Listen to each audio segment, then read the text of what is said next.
Hello, welcome to Intentionally Waiting, Season 2, Episode 8.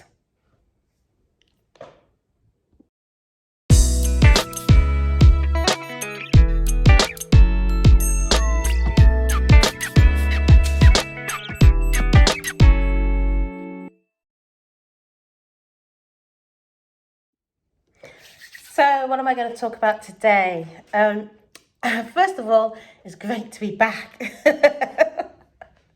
I feel like I have not seen you guys forever. Yeah, partly because I've not been too well. I caught COVID a number of weeks back, and I'm literally recovering from that. So I've been indoors and self-isolating, and trying to make myself get better. One thing I will say is that being single and being ill really sucks. It absolutely does. I'm just praying that this is absolutely the last time in my whole entire life that I'm going to have to be single and ill. Anyway, so let's go on to what we want to talk about today. I think one of the things that's still lingering in my life is that ability to let go of things. And I think it's something that I guess it's one of the hardest things. And I think it's not just needed for this phase for when you're waiting, but I also feel like you need to be able to let go of stuff well into when you're getting married. So I think preparing yourself to be able to not hold on to things, whether it's feelings, disappointments, whether it's expectations, whatever that is, being able to have a system that's going to allow you to just let it go, let it flow, let it go. I think it's going to be so beneficial for married life. And so if I can learn that in my singleness, if I can learn that in my waiting period, and if I can be intentional about it, then it's all good. So, but I will say it's been difficult, and it is one of those things that's quite tough to do, because there's just some things that you really like. There's just some things that you really like, and when you like something, you don't want to let that thing go. Like, why would you? It's like really, you know? You just want to hold on to it. You want to pamper it. You just want to secure it. You actually sometimes want to hide it, if I'm going to be truthful. You want to hide it from everybody else so that nobody else can come and steal it. But I'm finding the problem with that is that, especially when it comes to expectations, and I think my issue is that I find it very difficult to let go of my expectations of another person, because I think that if I do A, then the response should be B. So you manipulate yourself in such a way that you do actions because you're expecting a specific reaction. And when you don't get that reaction, that upsets you, and and it ruins your whole day. But the thing is that you have no control over another person. You've only got control over you and what you can do and what you bring to the table. And it's rightly so, because you wouldn't want to be treated like a puppet, or, made to do things that you don't want to do. And I think I've said this before in another podcast, and I think it's coming back again, but it's coming back in a different way, because whatever I tried last time hasn't worked. So I'm having to come back at it in a different way, and from a true inner feeling of letting go, because I think it's attached to a fear. I think the fear is if you let something go, it's not going to come back, it's going to disappear, you're not going to have access to it. And maybe that's true, but then I guess you got to ask yourself the question, and so what, one good thing about letting go is that it leaves room open for something else to come into your life. If you're holding all the oranges, you've got no more room to hold one more, and that one more might be the only one orange that you need in replacing all the other ones that you've been trying to hold on to. You can't juggle. There comes a point in time, if you're juggling things, you're going to drop something. And if you're a juggler like me, that can't really juggle at all, then you're going to find that you're going to drop the balls a lot quicker. So So I always say that it's kind of like really important to be able to just let go of things, no matter how sure you are of that thing. And that's one of the key things with me is like when I think that something is a sure bank, and when I think that, yeah, 100% I've got it in the bag, I'm like, yeah, but if I let go of this, like that's a stupid move. But there's just some points that you get where you can't, no matter what you're doing, you're not getting the responses, or you're not getting the actions that you expect back. And when you reach that point, that's the time when you're like, you know what, I just got to let it go, because I've done all I can do on my part. And I think that's the key thing is you do what you can do.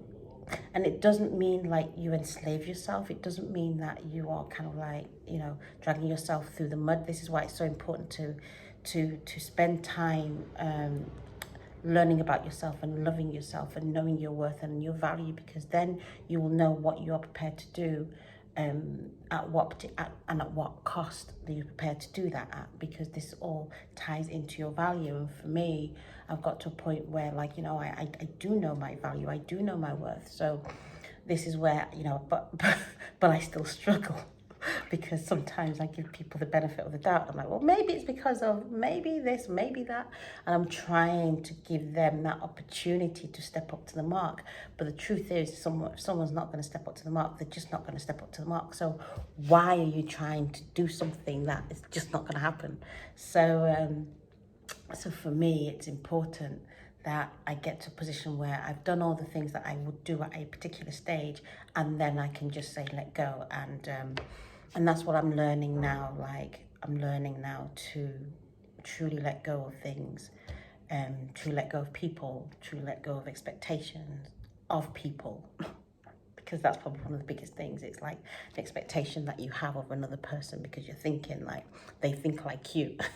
But nobody thinks like you. You think like you. No one else thinks like you. They might think similar to you, but nobody is you. We're all created uniquely. So, and that's great, because if I was created exactly the same as you, then we'd be bored. If you were exactly the same as the person that God's bringing into your life, you would be so bored within days. You need somebody that's going to have differences, and they need someone that's going to be different. So why are we all trying to be the same person? Why are we all trying to go, somebody goes, hey, I like fishing. Yeah, me too, I love fishing. And you don't like fishing at all. I love fish. Yeah, me too, I love fish. No, you don't. You like meat. I love to jog. No, you don't love to jog.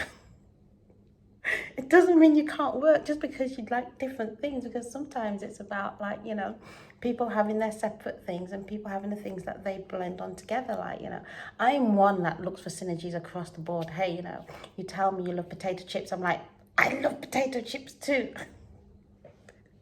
It must be a sign. No, it's not a sign. It's just they love the same thing that you love. That's all it is. It just means that maybe life might be a little bit easier.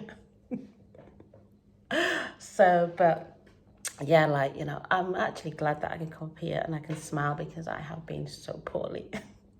Been so poorly, like, anyone that's had COVID will know what it's like. Some of us haven't had it that bad, which has been great, but some of us have had like a real stinker, and it knocked me for six. And like I said, it was one of the times in my life when I really thought it really sucked to be single, because I don't know if you're like me, but I'm kind of, I just like, when I'm ill, I just really like to be pampered. I just really like to be fussed over. I really like to be cared for, because I think I feel like I'm in my most vulnerable point at that.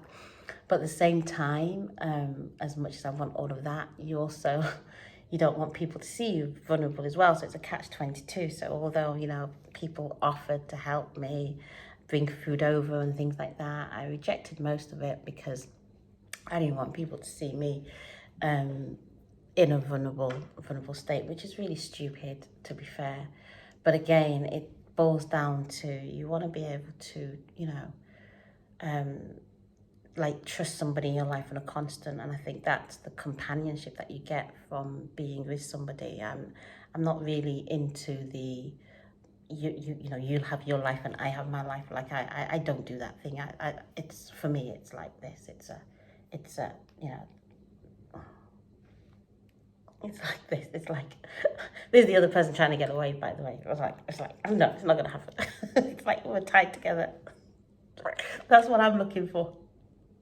God knows that's what I'm looking for.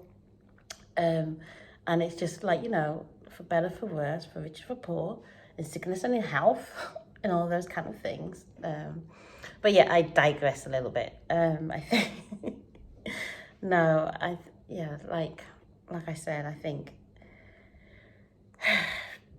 I'm laughing, but it's a serious thing in me having to let go of,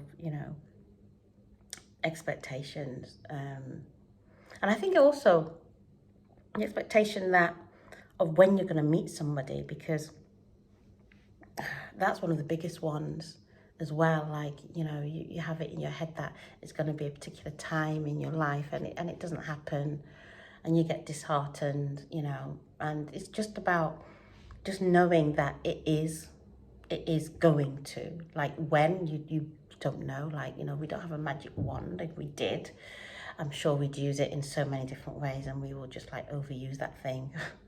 It will not be good for us.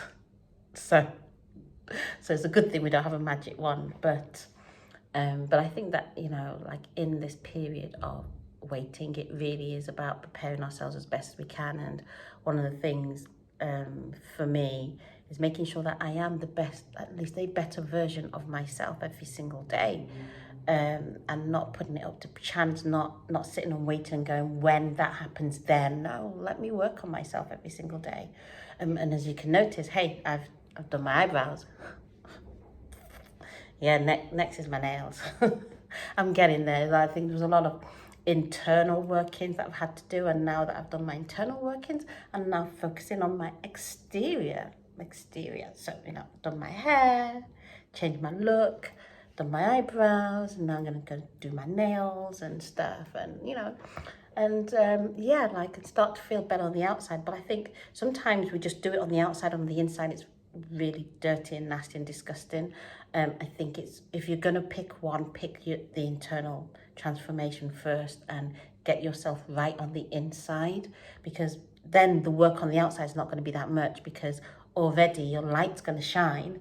You're going to, it's going to, people are going to look at you and know that you are already in a good place. Like, makeup cannot mask you. It cannot mask you. It cannot mask you. There is no point trying to put on makeup, trying to put on a nice wig or whatever, and trying to feel funky when you're not actually feeling great. You need to work on your inside, so that it doesn't matter if you rock up in your pajamas or you rock up without makeup in your hair. Anyway, I think I got carried away there.